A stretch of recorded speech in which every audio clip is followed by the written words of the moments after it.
quiero agradecer a Immunetec que me haya invitado, a Aurelio, que fue el partícipe de la idea, y os vengo a hablar de envejecimiento. Esta mañana he estado en la SEMAL, en el Congreso de la Sociedad Española de Medicina Anti-Envejecimiento, y bueno, es que hoy en día a quién no le gusta envejecer saludablemente, ¿no?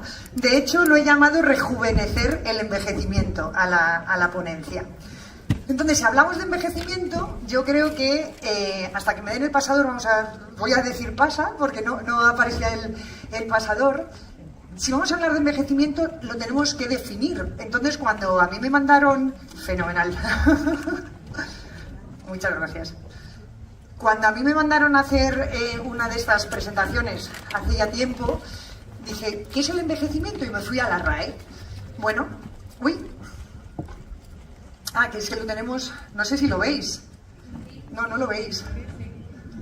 Porque yo quiero poner esto, ahí está, vale. Entonces, según la RAE, el envejecimiento es la acción y el efecto de envejecer. Soy un poco como mis hijos y dije, ¿y qué es envejecer? Bueno, pues la RAE dice que envejecer es hacer viejo a alguien o a algo, ¿vale? Pero ¿qué es ser viejo? Bueno, pues ser viejo es la persona de edad, es decir, antiguo o del tiempo pasado. Por tanto, la RAE define el envejecimiento basado en la edad. Cuanta más edad tengamos, más viejos somos, más envejecidos estamos. Pero dije, ¿qué es el envejecimiento para los médicos? Y para los médicos el envejecimiento se caracteriza por una pérdida progresiva de la función fisiológica de nuestras células, de nuestros órganos, de nuestros tejidos. Es decir, el envejecimiento desde el punto de vista médico no tiene nada que ver con la edad. Yo puedo tener 80 años y tener una función fisiológica perfecta, y puedo tener 40 y tener una función fisiológica deteriorada, y estoy mucho más envejecido con 40 que con 80. Entonces me quedo con la tercera acepción de la RAE de envejecer, que es durar o permanecer por mucho tiempo.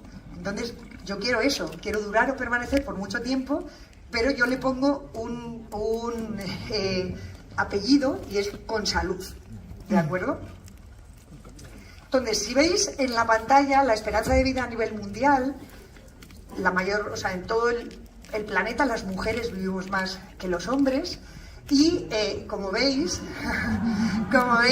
en España tenemos una media de edad de las mujeres de 85 años y los varones de 80 años.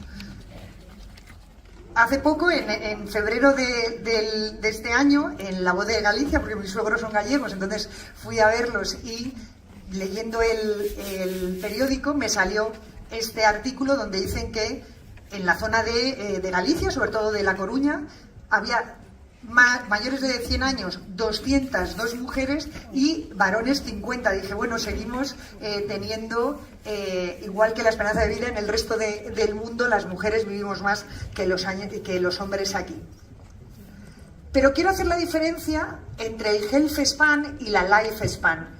Es decir, una cosa es la esperanza de vida media, es decir, cuántos años vivimos, que sería la life span, y otra cosa es la health span, es decir, cuántos de esos años los vivimos con salud. Entonces, si veis en la pantalla, en Europa, en América, en las regiones del Pacífico Oeste, la edad media de life span está por encima de los 75 años, pero a mí realmente lo que me interesa es la línea verde homogénea, que es la health span, es decir, los años que vivimos saludables. Por tanto, en mi presentación, que estaba animada, lo que yo quiero es aumentar la health span. Hombre, evidentemente, si vivo muchísimos años con una life span muy larga y una health span larguísima, estupendo. Pero si tengo una life span muy larga, pero desde 30 años antes estoy fatal, realmente no sé si merece la pena. Entonces, el pro-aging, el envejecimiento saludable, implica alargar esa health span.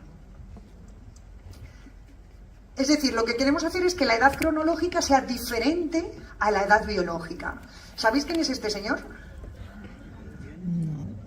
¿Sí, no? ¿Solo decirme sí o no? No. Bueno, pues hay gente fenomenal. Es Brian Johnson, exactamente. Es un multimillonario americano que toma 100 pastillas al día, que hace 16 horas de ayuno, que tiene 30 médicos a su servicio, que se gasta 2 millones de dólares al año, porque lo que quiere es rejuvenecer su edad biológica. Él tiene ahora 45 años y quiere llegar a tener una edad biológica de 18. La verdad es que ahora mismo su vida es un poco un ensayo clínico, porque está muy monitorizado. Leí hace poco que le hacen una colonoscopia al mes. El otro día hablando con un... me decían, pues yo no sé si merece la pena eso, pero además duerme con un sensor en el pene para ver las erecciones nocturnas y... Sí, porque claro, eso también depende de la edad biológica de ello. Bueno, el caso es que este hombre lo que quiere es tener una health span estupenda. Quiere seguir creciendo, quiere... ¿qué pasó? Quiere ir cumpliendo años hasta que llega un momento que aparecen unos pequeños achaques y ya, pues, fallece, ¿no? Eso es lo que quiere este señor. Él se gasta 2 millones de dólares al año. Yo creo que se puede conseguir sin gastar tanto, ¿no? ¿Por qué envejecemos? Bueno, pues se lo debemos, el poder decir que envejecemos porque nos oxidamos, al doctor Hartmann. El doctor Hartmann es el padre de la teoría de los radicales libres. Y él ya casi a principios del siglo XX lo que decía es que envejecemos porque nos oxidamos, y además empezó a darle mucho papel a la mitocondria. Envejecemos porque esa mitocondria empieza a estar disfuncional y eso es lo que hace que poco a poco vayamos teniendo enfermedades y vayamos envejeciendo. ¿Y qué ocurre cuando envejecemos? Es decir, está claro que envejecemos porque nos oxidamos. ¿Pero qué es lo que ocurre? Bueno, pues eso se lo debemos a este otro doctor. Este es español, es el doctor Carlos López Otín, que en el año 2013 publicó un artículo donde describió los hallmarks del envejecimiento, es decir, los sellos que marcan al envejecimiento. 10 años más tarde, en el 2023... porque en ese 2013 describieron nueve características que marcaban el envejecimiento. En el año 2023 describieron otras 3 y al final ya tenemos 12, y se sabe que a medida que vamos envejeciendo, pues nuestras células se les van acortando los telómeros, van teniendo problemas en la proteostasis, es decir, en la síntesis de proteínas, tenemos daños en el ADN, tenemos inflamación crónica, empieza a haber disbiosis. Es decir, se describió exactamente qué es lo que ocurre cuando envejecemos. Entre el año 2013 y el año 2023, son 10 años de diferencia, hay 300.000 artículos publicados a nivel científico que están estudiando qué es lo que podemos hacer para que ese envejecimiento se ralentice. Porque, como os digo, ese artículo del 2013 fue como el pistoletazo de salida de, si ya sabemos lo que ocurre cuando envejecemos, podemos atajar eso que ocurre, ¿no? Si no sabemos lo que pasa, no le podemos poner remedio. Por tanto, el envejecimiento es algo que nos preocupa a todos, como a todos los científicos, es decir, a todos los médicos, evidentemente a los pacientes también, pero a todos nos debe preocupar como personas, porque desde que nacemos casi que estamos envejeciendo, ¿no? Nos oxidamos porque tenemos radicales libres. Entonces podéis decir, jolines, pues que no los produzcamos. Bueno, los radicales libres sabemos que son necesarios. Son necesarios porque funcionan, entre otras cosas, como moléculas de señalización. El problema es que cuando somos jóvenes, cuando tenemos salud, esos radicales libres se eliminan rápidamente, entre otras cosas, por el nivel de glutatión que tengamos, pero también por ciertas vitaminas como la A, la C o la E, que son antioxidantes. El problema es cuando esos radicales libres se producen en exceso y entonces se produce un estrés oxidativo y eso es lo que nos hace enfermar. Por tanto, ese estrés oxidativo es el mecanismo clave en muchas enfermedades. ¿Qué produce radicales libres? Pues fijaos, cuando fumamos estamos produciendo radicales libres, estamos atacando a nuestro propio organismo. También, por ejemplo, la radiación, tanto la solar o las radiaciones ionizantes. La contaminación, vivir en un sitio sumamente contaminado, hace que nuestro organismo nuestros pulmones estén respirando un aire que no es sano y también vamos a producir radicales libres. La disfunción mitocondrial de la que os hablaba antes. La mitocondria es fundamental para que nuestras células funcionen correctamente porque es el orgánulo que produce la energía. Si tenemos una disfunción mitocondrial no vamos a producir energía y al final las células se van a ver afectadas. El ejercicio extremo es un productor de radicales libres. El hacer ejercicio moderado todos los días es lo mejor que podemos hacer.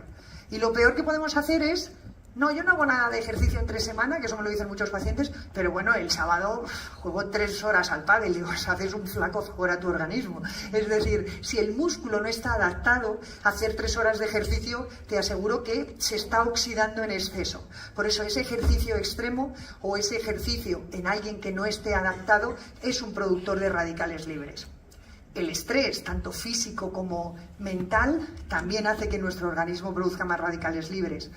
La alimentación inadecuada, el estar comiendo eso, el fast food, pues hacemos poco favor a nuestras células, ¿no?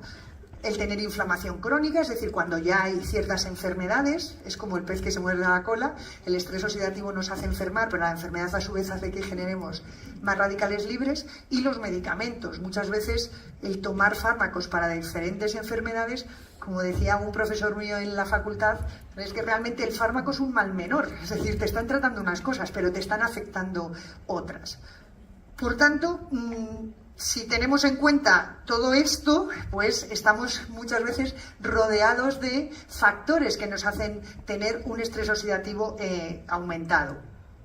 ¿Y qué ocurre si hay un exceso de oxidantes? Pues está claro, no tenemos un equilibrio. Es decir, si tenemos más oxidantes que antioxidantes, pues nos oxidamos y nos pasa como a esta manzana. Es decir, en la manzana se ve claramente. En nuestras células ocurriría lo mismo y nuestra piel muchas veces es el reflejo de nuestro interior. Hay personas que tienen una edad cronológica realmente joven, pero les ves la piel y dices, uff, como sus órganos estén como su piel, realmente está muy envejecido, ¿no? Porque la piel la tenemos a flor de piel, nunca mejor dicho, y está expuesta sobre todo a, por ejemplo, a esa radiación solar que nos hace envejecer. ¿Qué tenemos que hacer para recuperar el equilibrio? Bueno, pues está claro, tenemos que disminuir los radicales libres, aumentar los antioxidantes y de esa forma alcanzaremos el equilibrio. ¿Cómo vamos a disminuir los radicales libres? Pues hay cosas que sí que podemos hacer, es decir, los que fumen, dejen de fumar, por ejemplo. Es decir, ya están haciendo un favor a su organismo si no le están sometiendo a ese exceso de humo, a ese exceso de nicotina. Más cosas que podemos hacer: protegernos de la radiación. Es decir, no es malo tomar el sol, pero no es bueno a las 3 de la tarde ponerse sin protección a tomar el sol. Protejámonos. La contaminación, bueno, lo suyo sería que todos pudiéramos vivir en el campo y alejados de la contaminación, pero muchas veces eso no es posible. Pero sí que lo que podemos hacer es, siempre que tengamos un momento libre, pues que vayamos a pasar nuestro tiempo pues en sitios, bueno, pues abiertos y en contacto con la naturaleza, que eso es bueno no solo para disminuir la contaminación, sino también para disminuir de mucha contaminación cerebral, ¿no? Podemos hacer ejercicio, pero no extremo, es decir, podemos hacer un ejercicio más moderado. El estrés, vamos a intentar disminuirlo, que yo sé que es fácil decirlo, pero no es solo disminuir el estrés, sino también aprender a gestionar ese estrés. La alimentación, evidentemente, la podemos hacer adecuada.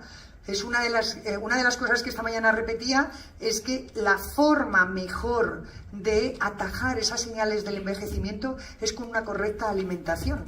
Eso es lo que está en nuestra mano. Y luego, en el caso de la inflamación y los medicamentos, pues hombre, si nos cuidamos, tomaremos menos medicamentos y a su vez tendremos menos producción de radicales libres. ¿Y cómo podemos aumentar los sistemas antioxidantes? Bueno, en nuestro organismo tenemos 2 formas de antioxidarnos. Lo que llamamos las enzimas, que los que sois médicos aquí os sonarán. Estamos hablando de la superóxido dismutasa, de la catalasa, de la glutatión peroxidasa, bueno, de unas palabrejas muy raras, pero que son antioxidantes, son enzimas que nuestro propio organismo sintetiza para ayudarnos a luchar contra esos radicales libres. Y esas enzimas se producen, entre otras cosas, por un factor de transcripción que se llama NRF2, que ese seguro que sí que os suena, porque sabéis que cuando hablamos de los boosters, es uno de los factores o sea, es el NRF2 una de las cosas que estimula esos boosters. Bueno, pues ese factor de transcripción estimula la síntesis de esas enzimas. Y luego tenemos el sistema de antioxidantes no enzimáticos, que serían pues la vitamina C, la vitamina E, los carotenoides, la coenzima Q10, los estrógenos. Por eso las mujeres vivimos más, entre otras cosas, tenemos más estrógenos que vosotros, varones. Entonces tenemos más sistema antioxidante. Y por último estaría el glutatión. El glutatión, todos lo sabéis, pero por si acaso hay alguno nuevo. El glutatión es un tripéptido, es decir, está formado por 3 aminoácidos, que es la cisteína, que es la glicina y el ácido glutámico. Cuando se une dentro de la célula, eso es muy importante, nuestra célula produce glutatión y ese glutatión es el antioxidante maestro. ¿Por qué digo lo de que es muy importante que se una dentro? Bueno, pues porque se sabe que las células son impermeables al glutatión. Es decir, yo puedo tener un montón de glutatión corriendo por mi sangre que no va a penetrar dentro de la célula. Lo que va a penetrar dentro de la célula son los aminoácidos y en concreto el más importante de todos es la cisteína. Para que se produzca la síntesis de glutatión se necesitan 2 enzimas. La primera enzima une la cisteína con el ácido glutámico y forma un dipéptido, es decir, la unión de 2 aminoácidos. Y luego necesito otra enzima que una la glicina para ya tener el glutatión. Esta síntesis de glutatión se tiene que hacer dentro de la célula, insisto. Puedo tomar glutatión por boca en cantidades grandísimas que mi estómago lo va a destruir y me lo va a partir en aminoácidos. Una vez que sintetizo ese glutatión en el citoplasma, ya va a ir a los diferentes orgánulos de la célula. Es muy importante que ese glutatión vaya al núcleo para proteger de la oxidación al ADN, porque si está oxidado el ADN, al final están alterados los genes por un mecanismo epigenético y podemos tener muchos problemas. Desde el citoplasma también puede ir, por ejemplo, a las mitocondrias. Las mitocondrias son los principales productores de radicales libres. Están generando constantemente energía y eso implica, como una chimenea cuando está produciendo energía, cuando está produciendo fuego, que emite humo y ese humo son los radicales libres. Tenemos que tener mucho sistema antioxidante en esas mitocondrias para neutralizar esa formación de humo. Y tiene que ir también al retículo endoplasmático. Y el retículo endoplasmático es donde se sintetizan las proteínas, por tanto tampoco puede estar oxidado. Porque si yo tengo ese retículo endoplasmático oxidado, las proteínas que voy a generar van a estar oxidadas también. Lo que quiero que veáis en esta diapositiva es que os decía que el glutatión, las células son impermeables para el glutatión, pero si os fijáis, el glutatión que produce la célula, si no lo utiliza del todo, es capaz de salir fuera de la célula. Entonces, la membrana celular es impermeable al glutatión desde fuera de la célula adentro, pero desde dentro a fuera no hay problema. Si tenemos un exceso de glutatión, ese glutatión va a salir fuera de la célula. Y una vez que está fuera de la célula, veis ese cuadradito azul, que es la gamma GT. Los que seáis médicos sabéis que es una de las cosas que medimos en la analítica, cómo están la GOT, la GPT, que son las transaminasas, y la gamma GT. Bueno, la gamma GT es una de las que se encargan de hidrolizar ese glutatión que está fuera de la célula en los aminoácidos de los que está compuesto, lo separa en cisteína, en glicina y en glutámico, y la célula es capaz de volver a absorber la cisteína. ¿Por qué os digo esto? Porque si en la analítica veis que los pacientes tienen un aumento de gamma GT, es una de las mejores formas de explicarlos que tienen exceso de radicales libres. Es decir, tienes estrés oxidativo y tu hígado está intentando producir glutatión y ese glutatión que está produciendo está haciendo trabajar a esa gamma GT. Por tanto, si está elevado es una de las mejores formas, insisto, de explicar que hay estrés oxidativo. ¿Por qué os digo que es el antioxidante maestro? Fijaos, esto ni lo tenéis que aprender, pero Lo que veis arriba del todo es lo que ocurre en la mitocondria cuando la mitocondria empieza a producir ATP. Ese oxígeno pasa al ion, o sea, al ion, que es uno de los primeros radicales libres que aparecen, y hay una cascada de situaciones en las que lo que veis en azul, donde pone GSH, es el glutatión. Fijaos dónde actúa en numerosos puntos. Es decir, si no tenemos suficiente glutatión, no somos capaces de cortar esta cascada de eventos oxidativos y al final pues se produce la oxidación de las proteínas, la oxidación de los ácidos nucleicos, la oxidación incluso de los lípidos y aparecen las enfermedades. Por eso es el antioxidante maestro, porque es que actúa en numerosos escalones. Si no tenemos ese glutatión, no tenemos esos cortafuegos. Las enfermedades relacionadas con el estrés oxidativo son muchos, incluidas el envejecimiento, pero fijaos, quiero que os fijéis en esto. Las situaciones que están relacionadas con el déficit de glutatión están claramente estudiadas, es decir, el envejecimiento como tal, pero también enfermedades como el Alzheimer, el cáncer, la enfermedad hepática crónica, el deterioro cognitivo, es decir, siempre que hablamos de, tengo demencia, ¿tendré Alzheimer? Bueno, el Alzheimer es una de las demencias fundamentales, el 75% de las demencias son Alzheimer, pero también hay deterioros cognitivos que pueden llegar a ser demencia sin ser Alzheimer y está implicado el estrés oxidativo. La diabetes, el HIV, la hipertensión, la infertilidad, el lupus, la esclerosis múltiple, la enfermedad de Parkinson, o sea, cientos de enfermedades están producidas o están relacionadas con el déficit de glutatión.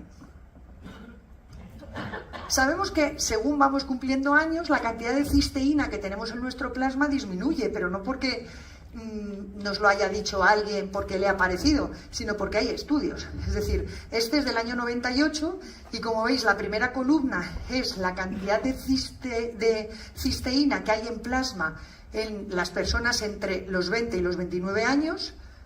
De los 30 a los 69 ya disminuye la cantidad de cisteína, pero es que por encima de los 70 la cantidad de cisteína es muchísimo más bajita.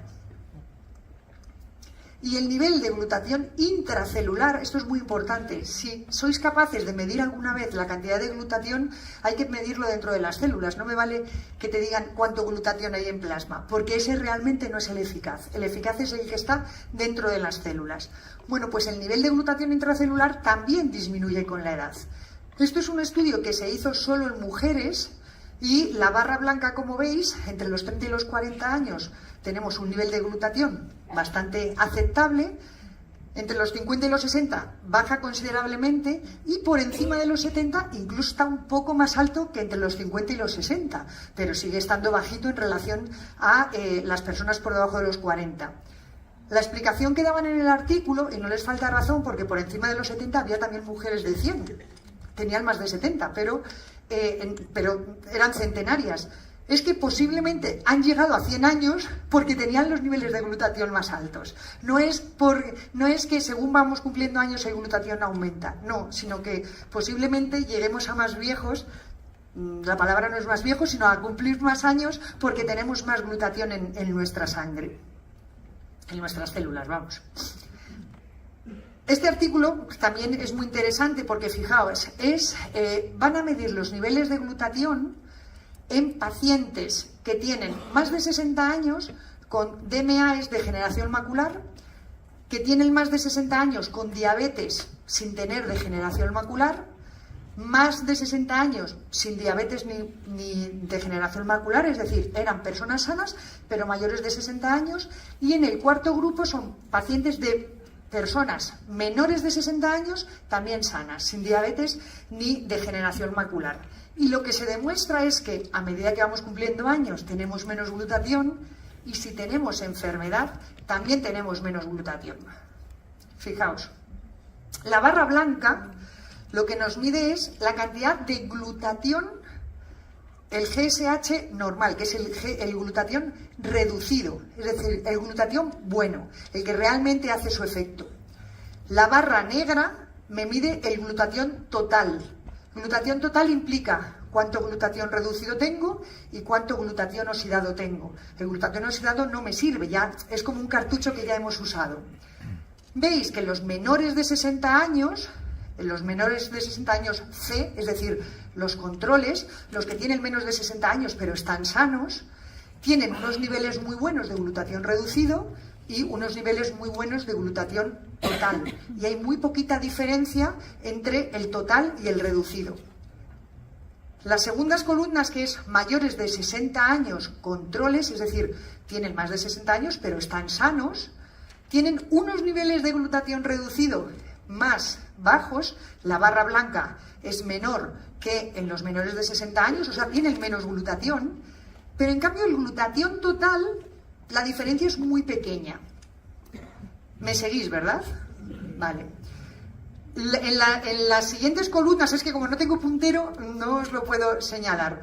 En la siguiente columna, que es donde pone ARMD, es decir, son pacientes que tienen degeneración macular y además, no, tienen diabetes, pero no tienen degeneración macular, tienen un glutatión total más bajito, y el glutatión reducido también más bajito. Y desde luego los que son diabéticos y además tienen degeneración macular son los que tienen un glutatión reducido mucho más bajo y un glutatión total más bajito. Entonces podéis decir, ¿y por qué tienen el glutatión total alto, por ejemplo, los controles, y el glutatión reducido bajito? Pues mirad, aquí está la contestación. Porque lo que tienen es más glutatión oxidado. Es decir, cuanto más enfermos están, resulta que tienen más glutatión oxidado y menos glutatión reducido. Por eso hay tan poca diferencia en cuanto al glutatión total, pero es porque es un glutatión que ya está utilizado. Entonces, ¿el estrés oxidativo es lo mismo que el envejecimiento? Sabíamos que el estrés oxidativo, el doctor Hallman nos decía que envejecíamos porque nos oxidábamos. Y el doctor López Otín decía, en el envejecimiento hay un montón de cosas que ocurren, 12 cosas. ¿Pero realmente esas 12 cosas están en relación con el estrés oxidativo? Bueno, pues no se puede saber, a no ser que demostremos que mejorando el estrés oxidativo va a mejorar el envejecimiento. Entonces, como os decía, tenemos que demostrar que los procesos degenerativos pueden mejorarse elevando los niveles de antioxidantes. Entonces, este artículo del 2005 hicieron algo muy interesante. Fue, ¿qué es lo que ocurre cuando cumplimos años? Pues que disminuye la función muscular, que aumenta la masa grasa y disminuye la masa magra. Pesando lo mismo a los 50 que a los 40 no estamos bien, porque a los 50 tenemos más grasa y menos músculo. Aumenta el TNF-alfa, es un factor de necrosis tumoral que es una adipoquina inflamatoria, disminuye la función inmunitaria y disminuye la albúmina en sangre. Esto está constatado que ocurre en los pacientes con edad. Si le suplementamos con cisteína, resulta que lo vamos a ir revirtiendo. Aumentamos la función muscular, disminuimos la masa grasa y aumentamos el músculo. Tenemos una disminución de la inflamación, porque por eso disminuye el TNF-alfa. Aumenta la función inmunitaria y además mucho, y aumenta la albúmina en sangre. Es decir, estamos revirtiendo, como os digo, todos los procesos que aparecen en alguien con edad. Conclusiones. La pérdida de juventud, salud y calidad de vida en parte es por deficiencia de cisteína. El consumo de cisteína en la dieta es subóptimo y todos tendremos un déficit antes o después, en función de cómo nos cuidemos. Entonces, la cisteína sabemos que es un aminoácido semiesencial porque el organismo lo puede sintetizar a partir de la metionina, pero en muy poquita cantidad, y si el paciente, por ejemplo, tiene problemas hepáticos, ya no sintetiza cisteína a partir de la metionina. La cisteína se oxida muy fácilmente porque es muy inestable y su forma de disulfuro se llama cistina, es decir, la cisteína tiene un SH, ese radical de azufre, que es lo que le hace ser tan sumamente inestable. Pero cuando esos radicales de azufre se unen una cisteína con otra, es como que forman una coraza, forman una molécula que se llama cistina, Y esa cistina veremos que luego es muy importante porque es la que es capaz de estar protegida de los ácidos del estómago, de las secreciones del páncreas y de llegar al intestino y absorberse completamente. La mayoría de estudios clínicos sobre suplementación con cisteína se han hecho o bien con el NAC, que es la N-acetilcisteína, o bien con un aislado de proteína de suero de leche sin desnaturalizar, rico en cisteína de origen natural, que suena un poco, ¿no? Bien.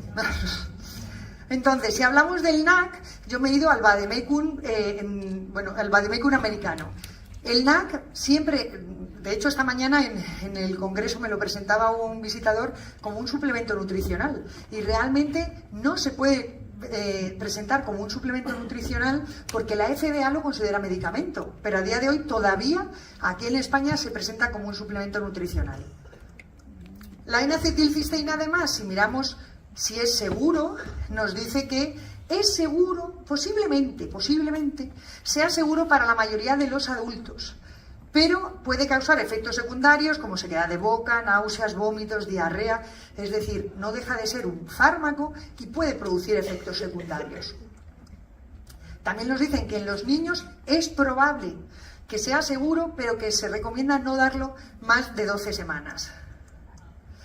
Y si vemos los posibles efectos secundarios que puede tener, vemos que en el asma nos dicen que lo demos con cuidado, que si el paciente va a ser sometido a una cirugía, que se lo quitemos porque le puede alterar la coagulación o que incluso puede retardar la coagulación sanguínea. Entonces, si están tomando, por ejemplo, Sintrom o medicamentos parecidos, puede haber interacciones.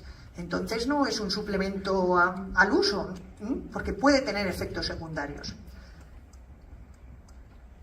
El otro producto con el que se han hecho los estudios es con Immunocal, con el aislado de proteína de suero. Sabéis que es sin desnaturalizar, que es un nutracéutico de calidad farmacéutica, con 45 años de investigación y 25 de comercialización, que está incluido en el Physiandex Reference, que ahora os lo enseñaré, incluido en el CPS y además que tiene, pues muchas patentes. Yo, como curiosa que soy, cuando me lo presentaron, me fui al PDR, al Physiandex Reference, y empecé a leer, a ver, ¿qué es lo que pone? No sé si alguna vez os lo habéis leído, el PDR, pero eso es lo que pone. Tú te coges el PDR, que es como el vademecum español, y te dicen que Immunocal es un aislado de proteína de suero sin desnaturalizar, especialmente formulado, especialmente preparado para proporcionar una rica fuente de cisteína biodisponible, que luego veremos lo que es. Ayuda al cuerpo a mantener concentraciones óptimas de glutatión, está clínicamente probado que eleva los valores de glutatión y hay varias patentes. Indicaciones y usos. Los estados de deficiencia de glutatión incluyen, pero no se limitan a HIV, hepatitis, cáncer, cataratas. Nos ponen ahí todas las enfermedades para lo que lo podemos utilizar. Contraindicaciones. Personas que tienen hipersensibilidad conocida a proteínas específicas de la leche. Solo a los pacientes que son alérgicos a la proteína de la leche. No hablan para nada de intolerantes a la lactosa. Precauciones. Personas con terapia inmunosupresora y personas con cistinuria. Es decir, como vamos a dar cistina, si tenemos pacientes que eliminan esa cistina por la orina y que tienen cálculos, antecedentes de cálculos renales por cistina, pues tendremos que tener cuidado con esa cistinuria, nos dice el PDR. Advertencias. Cada sobre tiene 9 gramos de proteína, contiene menos de un 1% de lactosa. ¿Y cómo se dosifica? Pues si tenemos problemas de salud, 20 gramos por día, o sea, 2 sobres por día. Y para pacientes con SIDA, EPOC o enfermedades más graves, de 30 a 40 gramos por día, es decir, de 3 a 4 sobres por día, sin efectos nocivos. Se tiene que administrar con el estómago vacío o con una comida ligera. Es decir, todo viene en el PDR. Y además nos dicen que no hay riesgo de sobredosis y que puede haber reacciones adversas tipo hinchazón y calambres gastrointestinales si no se rehidrata bien, es decir, si os tomáis el polvo casi sin agua, pues claro, al final cuesta digerirlo, o puede haber una erupción transitoria similar a la urticaria si hay una reacción de desintoxicación severa. Por tanto, cuando os pregunten ¿Esto cómo se administra? ¿Esto para qué sirve? Es que simplemente les tenéis que dar el PDR, no hay ningún tipo de no, es que me lo estás contando, no, es que es lo que dice, es como nuestro vademecum español. ¿Cómo lo tenemos que reconstituir? Es un aislado de proteína, deshidratado, por tanto hay que rehidratar adecuadamente, lo ideal es consumirlo después de mezclar, y si se premezcla para consumo posterior, nos dicen que hay que refrigerarlo.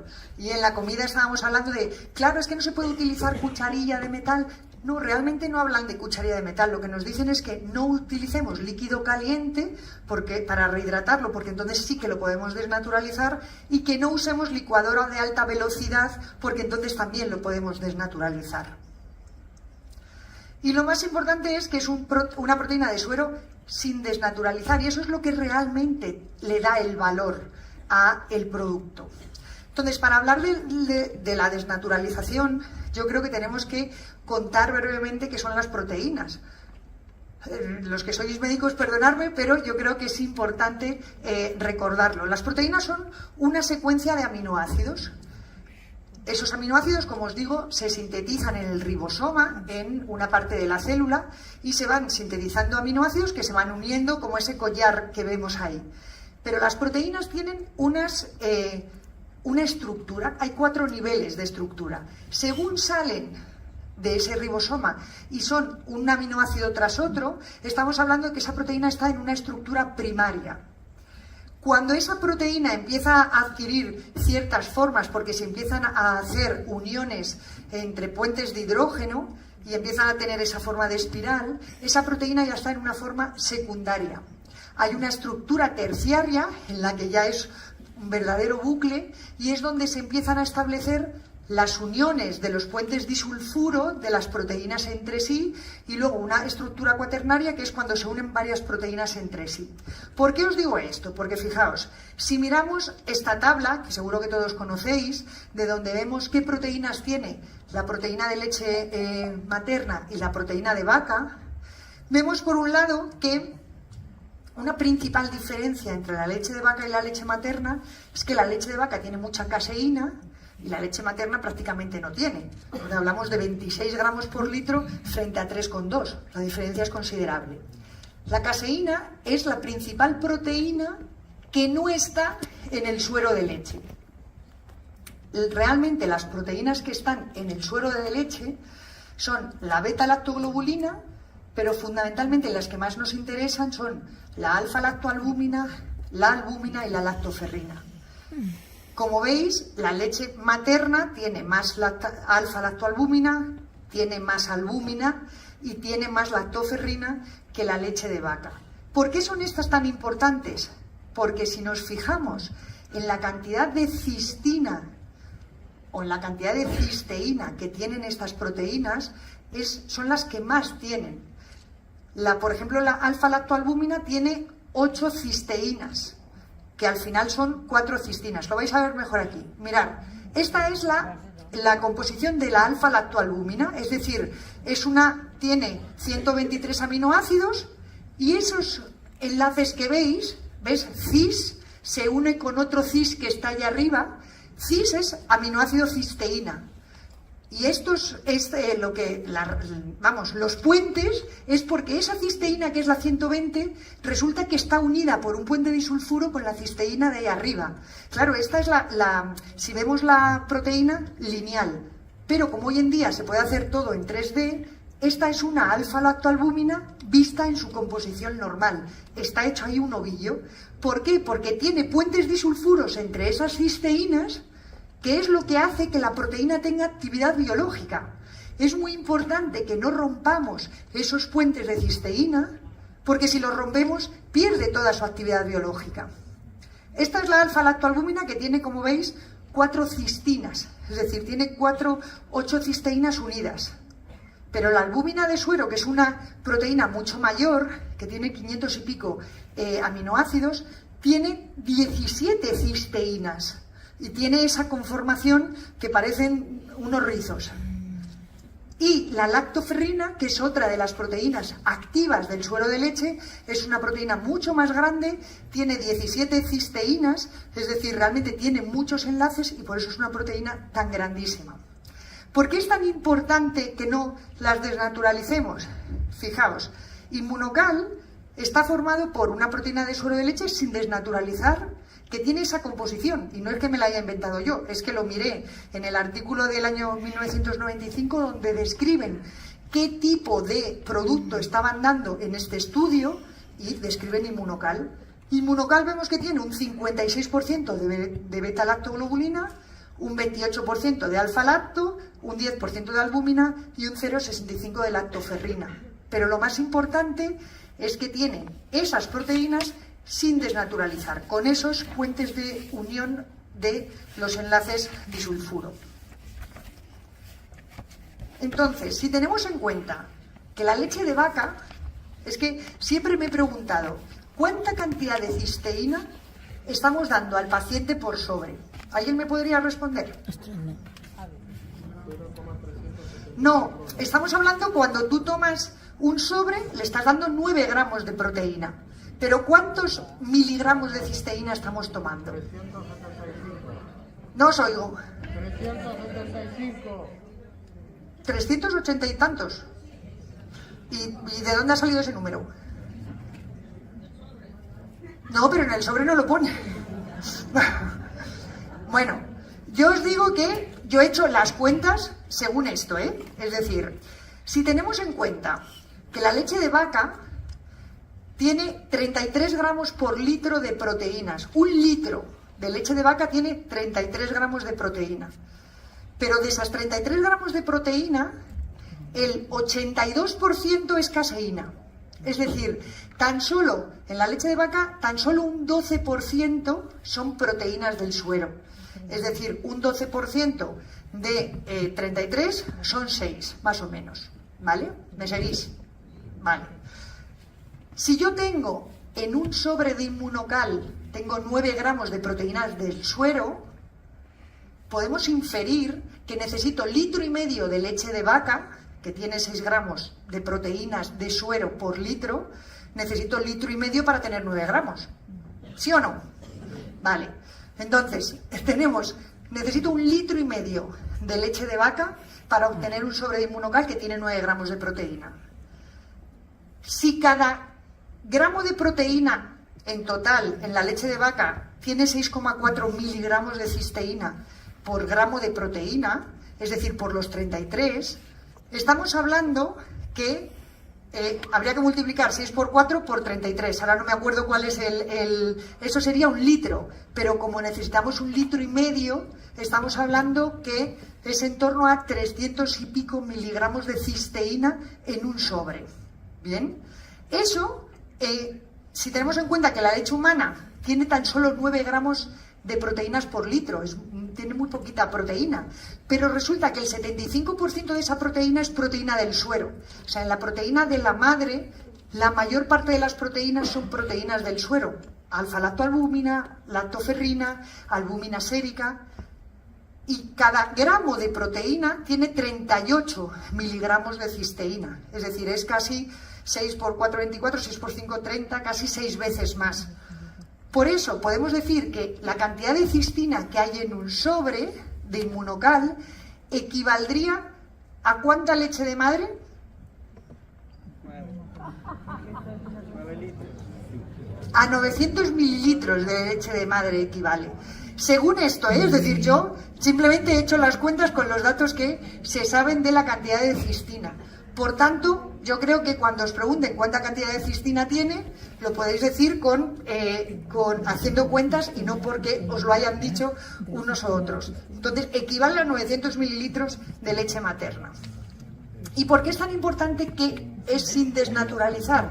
Porque fijaos, cuando nosotros tomamos las proteínas, que es esa secuencia de aminoácidos, cuando llegan al estómago, el ácido del estómago empieza a romper todos esos aminoácidos y empieza a producir aminoácidos por un lado y polipéptidos, o sea, va haciendo esa proteína que es muy larga, la va troceando.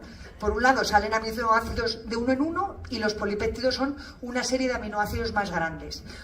Llega el páncreas, los sigue partiendo, pero los dipéptidos, es decir, la unión de dos aminoácidos unidos por un puente disulfuro, que es lo que es la cistina, no es capaz ni el estómago ni el páncreas de romperlo.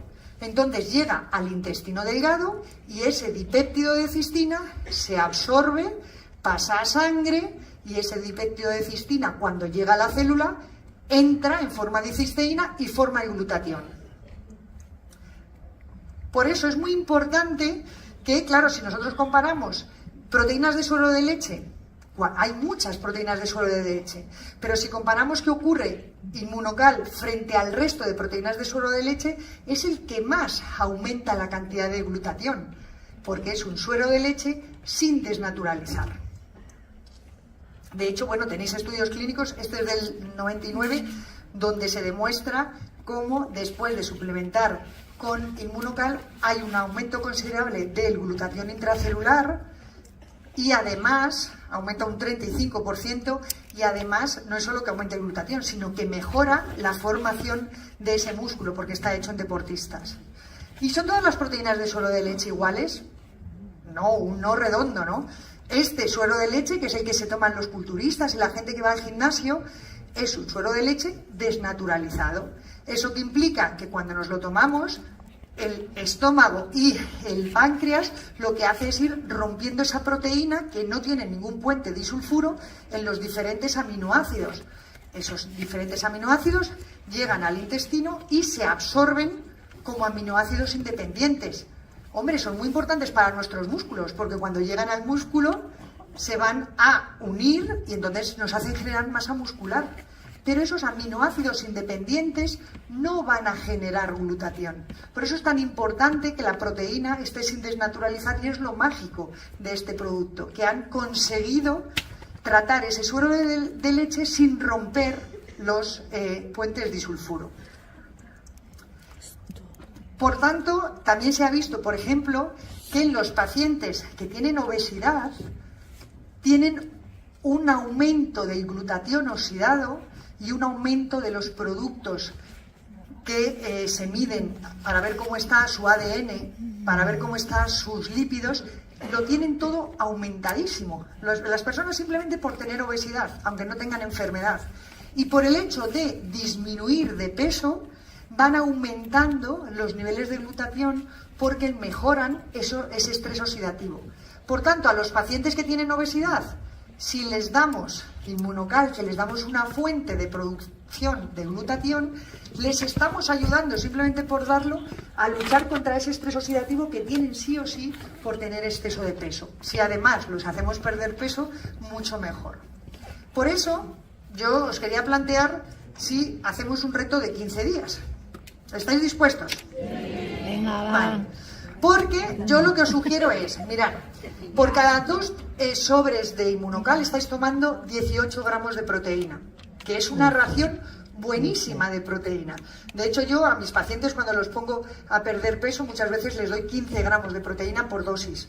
Con 2 sobres de Inmunocal lo tendríamos cubierto. Si vosotros durante 15 días desayunáis como proteína, solo 2 sobres de Inmunocal, pero no pongáis más proteína en el desayuno, y en la cena ponéis 2 sobres de Inmunocal, que serían otros 18 gramos de proteína, y en la comida hacéis una dieta equilibrada, pues una verdura, una proteína animal, en 15 días me tenéis que contar lo que os pasa. Y lo que os pasa va a ser maravilloso. ¿Estáis dispuestos a hacerlo? Uy, he oído un sí muy pequeño, ¿eh? Vale, porque otra vez que nos encontremos me tendréis que contar qué es lo que ha pasado. Es decir, podemos estar dando al organismo antioxidantes y a su vez estar preservando la masa muscular y haciendo perder masa grasa.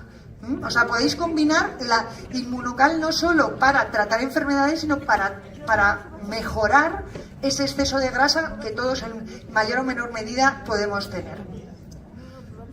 Por tanto, es momento de dudas. Si tenéis alguna duda, es hora de resolverla y si no, pues doy paso al siguiente ponente, que seguro que estáis deseando oírlo. ¿Dudas?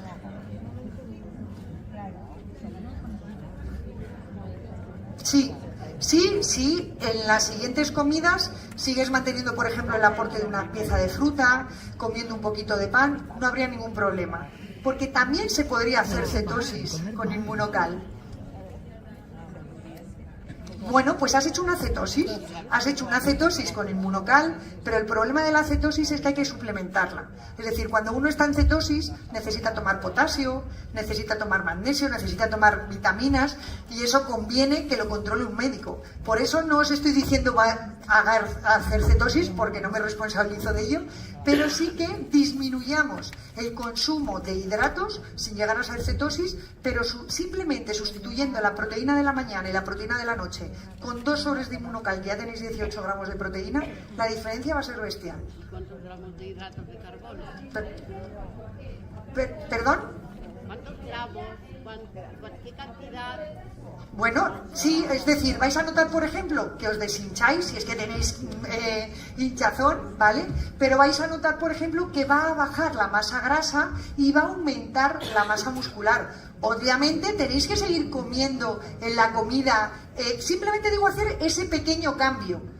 Hombre, alguien que pese 40 kilos, que luego coma en la comida, es decir, no estamos hablando de desnutrirnos, simplemente cambiar la proteína del desayuno y la proteína de la cena por Inmunocal, que estamos dando suficientes gramos de proteína, pero a su vez no tiene prácticamente grasa, no tiene no tiene lactosa, va a sentar bien y vais a notar mejoría no solo a nivel digestivo, sino también en vuestra composición corporal. Simplemente os invito a hacerlo, luego ya me contáis. Dime. Ah, vale, perfecto. Ah, pues...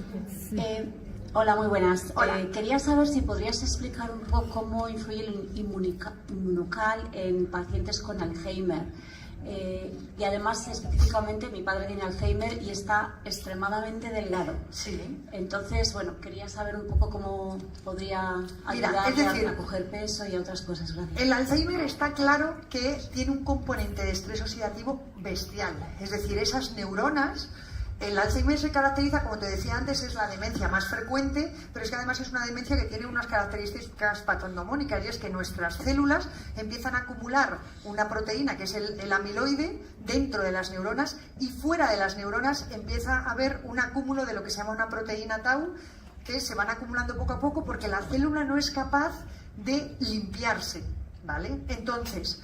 A tu padre lo que le convendría sería tomar Inmunocal, evidentemente, porque le estamos favoreciendo la formación de antioxidantes, o sea, eliminando esos radicales libres, pero conviene, por ejemplo, que le disminuyas también un poco el consumo de hidratos, ¿vale? Para que tenga esa etapa, no te digo que le hagas entrar en cetosis, evidentemente tú, pero una dieta baja en hidratos y alta en grasas y alta en proteínas, sobre todo si es proteína vegetal combinada con la proteína de Inmunocal, que le va a favorecer la formación de esos radicales libres, va a ayudar a sus neuronas a que se regeneren. Es decir, una cosa que se llama la autofagia, ¿de acuerdo? Es decir, que las células se coman las partes de esas células que estén dañadas, es muy importante conseguirlo en un paciente con una enfermedad neurodegenerativa. En cualquier persona, cuando hacemos, por ejemplo, una etapa de 5 días que voy a comer menos, estoy ayudando a mi organismo a regenerarse,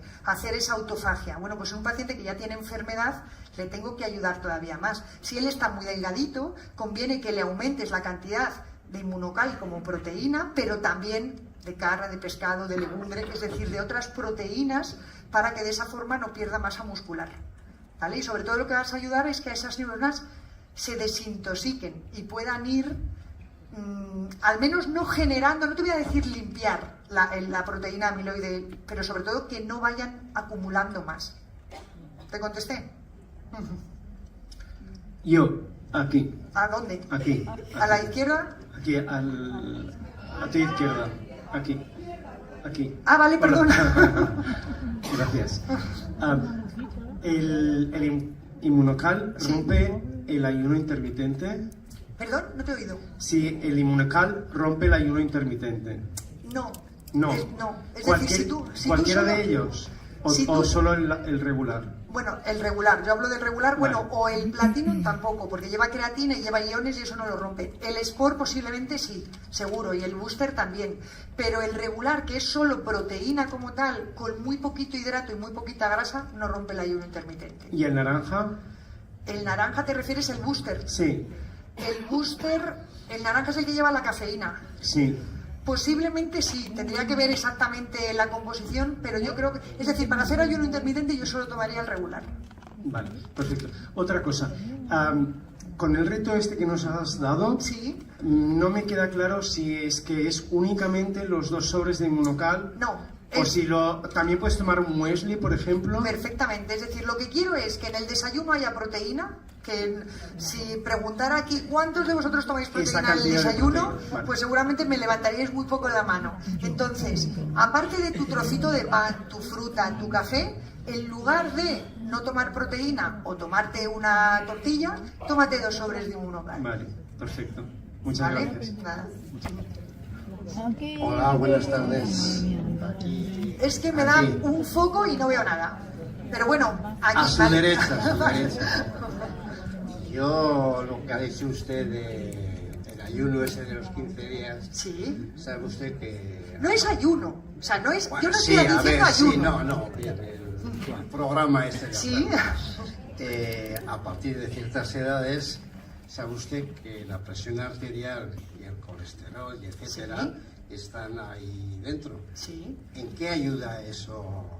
¿En qué ayuda? Pues Sí. mire, una de las cosas que se ha visto, por ejemplo, para aumentar la health span de la que hablaba antes, de la vida, o sea, la vida saludable, sí, es que tenemos que aumentar el consumo de proteína a partir de los 50 años. Pero se ha visto que a partir de los 65 el consumo de proteína es fundamental.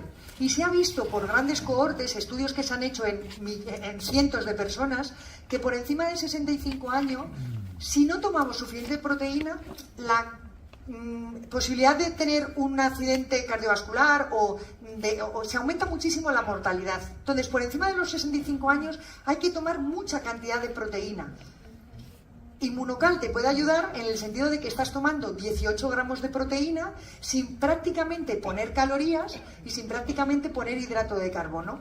Estás ayudando a tu músculo a tener aminoácidos para reconstituirse y ayudando a tu organismo a producir glutatión, que es el antioxidante. Entonces, si tú tomas tus 2 sobres por la mañana, tus 2 sobres por la tarde y encima haces una alimentación, te cuidas un poco la alimentación, vas a disminuir la hipertensión arterial, el colesterol va a disminuir seguro, es decir, va a mejorar, entre otras cosas, que si tu músculo no se pierde, vas a tener menos disfunción muscular, las mitocondrias, que sobre todo las tenemos en el músculo, van a funcionar mejor y tú te vas a encontrar mucho mejor, no solo físicamente, sino las células también van a funcionar mejor. ¿Y de cara al corazón qué problema hay? ¿Qué problema crees tú que puede haber? Yo no estoy diciendo solo tomar, es decir, a ver si me estáis entendiendo mal y mañana resulta que estáis todos desnutridos. No, vamos, yo estoy diciendo simplemente poner proteína en el desayuno y proteína en la cena en forma de, que son 18 gramos de proteína, que estoy seguro que muchos de vosotros no tomáis tanta proteína ni en el desayuno ni en la cena, ¿vale?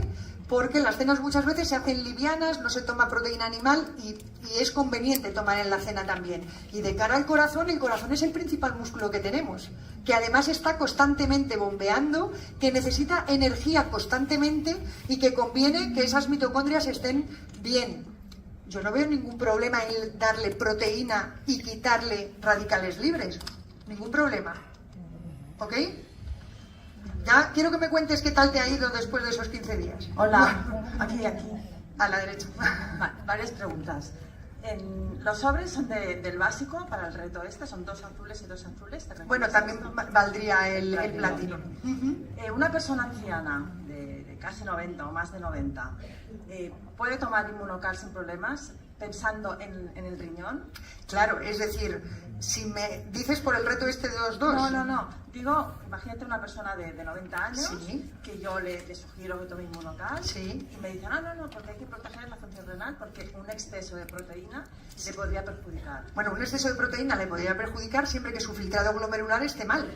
Es decir, si ella o él tiene un filtrado glomerular por encima de 60, que eso se ve en una analítica, podría tomar perfectamente hasta 1 gramo de proteína por kilo de peso. Es decir, que podría tomar Inmunocal. Lo que pasa es que tú imagínate que por la patología que tenga le mandas 4 sobres al día de Inmunocal, le estás dando 36 gramos de proteína. Bueno, los tendrías que descontar del resto de proteína que la persona va a comer en el día. Entonces, no hay ninguna contraindicación. Lo único que tendríamos que sopesar esa cantidad de proteína. Diaria. Exactamente. Una persona con intolerancia a la proteína de la leche, Intolerancia. sí, definitivamente no puede tomar Inmunocal. Es decir, una cosa es alergia, No, sí. otra cosa es intolerancia a la lactosa, ¿vale? Y otra cosa es sensibilidad a la proteína de leche. Si tiene sensibilidad a la proteína de leche, yo se lo quitaría al menos 6 meses hasta que se negativizara esa sensibilidad, porque la sensibilidad a la proteína de la leche es reversible y sobre todo muchas veces viene dada porque tienen permeabilidad intestinal. Si les tratamos esa permeabilidad intestinal, le quitamos el irritante, la mayor parte de las veces se desensibilizan y entonces sí que se lo podríamos dar. Vale, última. No. Un deportista, una persona que practica deporte bastante y se suplementa pues con lo típico de los deportistas, aminoácidos. ¿Le retiramos esto si empieza el Inmunocal en las 3 versiones o las 4? ¿O le dejamos que tome esos aminoácidos igualmente? Es que también depende de la cantidad de ejercicio que haga. Es decir, si es una persona que, como alguno de mis pacientes, ¿haces ejercicio? Sí, juego al golf 2 veces a la semana. Bueno, perdonadme los que jugáis al golf, pero hombre, mucho ejercicio no es. Pero si realmente sí que hace culturismo, quiere hacer un crecimiento, pues entonces a lo mejor tendría que tomar aminoácidos de cadena ramificada y además Inmunocal. Pero si simplemente es voy al gimnasio 4 veces a la semana a hacer algo de tonificación, con el Inmunocal Sport les bastaría. Certificados no se contempla, claro, en el Inmunocal. Vale, muchísimas gracias. Nada. Buenas tardes y muchas gracias por la exposición tan increíble en tan poco tiempo. Estoy aquí. Perdona, pero no te veo. Vale, ya. Bueno, estaba con un cliente, un amigo realmente, que está pasando por cáncer. Sí.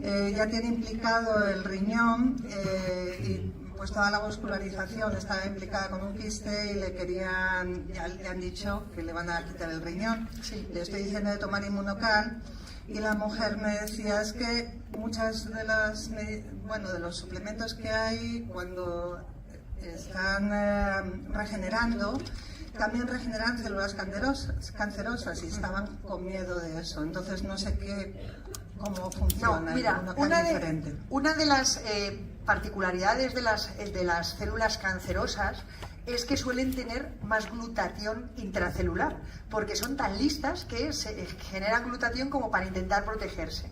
Bueno, pues si tú das cisteína desde fuera y haces generar al organismo más glutatión, esas células que ya de por sí lo tienen alto van a aumentar el nivel de glutatión y se van a automorir, porque las células son capaces de hacer un feedback de si tienen suficiente glutatión, como que paran de sintetizar glutatión. Entonces, si tú les das cisteína, las células sanas van a generar glutatión, pero las células cancerosas como que van a cerrar ese ciclo y es como que se mueren en sí mismas.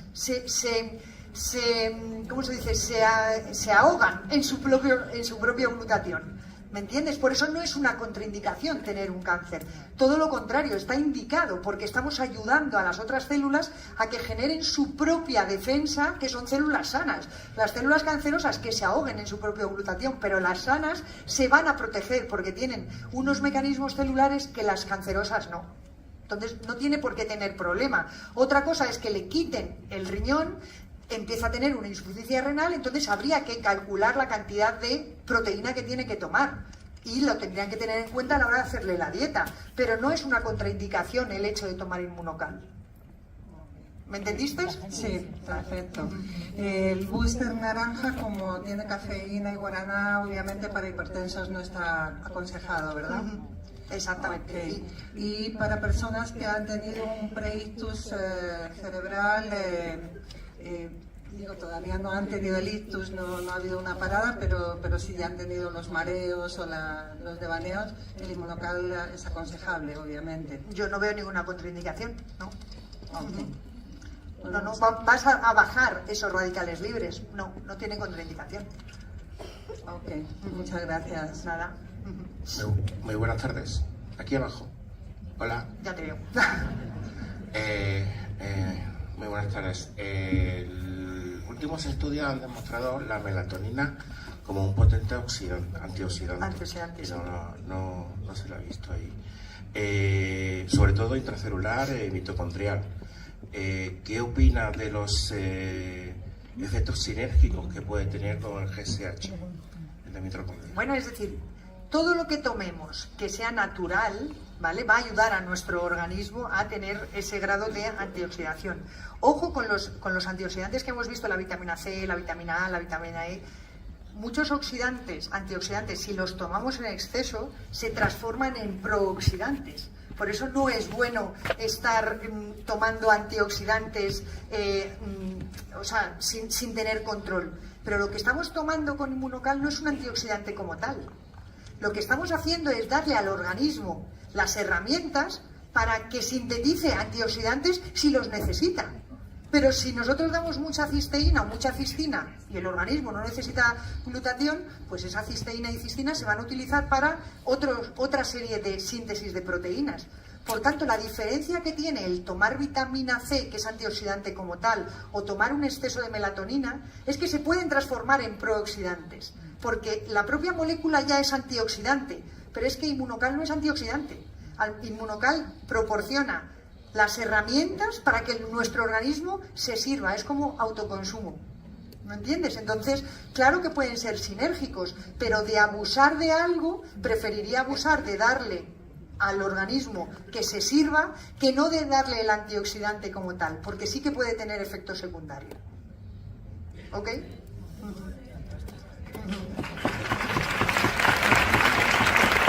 ¿Más dudas? Pues... dime.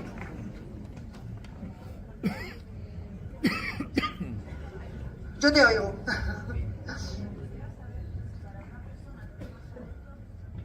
Sí. No. Pregunta la compañera que si toman Xarelto, que es un tipo de anticoagulante, que si puede haber algún tipo de contraindicación. Incluso con el Sintrón no habría contraindicación y el Sintrón sí que se altera por la medicación, pero el Xarelto es que no tiene nada que ver con lo que comamos, ¿vale? Entonces, incluso pacientes que están tomando Sintrón podrían tomar Inmunocal, lo que pasa es que habría que dárselo, es decir, el problema de los pacientes anticoagulados con Sintrón es que les cambiemos de un día para otro su alimentación. Entonces, claro, como que les desbaratamos. Pero si se lo vamos introduciendo poco a poco, al final lo que van a tener que hacer es irles ajustando las dosis de Sintrón en función del INR. Pero en concreto con el Xarelto, que no se altera, no habría ninguna contraindicación.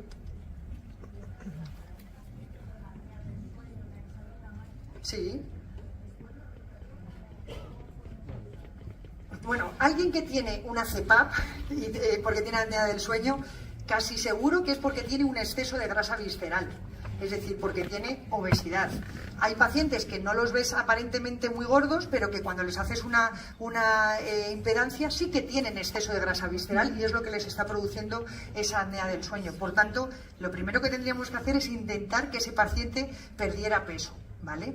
Pero claro, si el paciente tiene apnea del sueño, tiene poco oxígeno disponible y entonces va a hacer que esas células encima estén sufriendo más y estén produciendo más radicales libres. Es como si viviera en lo que os he enseñado de una fábrica, como si viviera al lado de una fábrica, porque no está bien oxigenado. Entonces, por eso está produciendo radicales libres. Si tú le das Inmunocal, le vas a ayudar a esa antioxidación, pero además tendría que hacer algo para intentar perder peso y mejorar otros posibles efectos que le hagan, otras posibles causas de producción de radicales libres. ¿Vale? Dime. Espera, es que me está preguntando ella.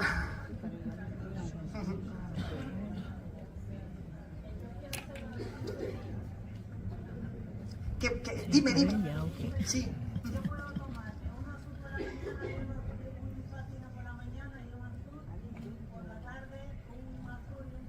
Sí, perfectamente.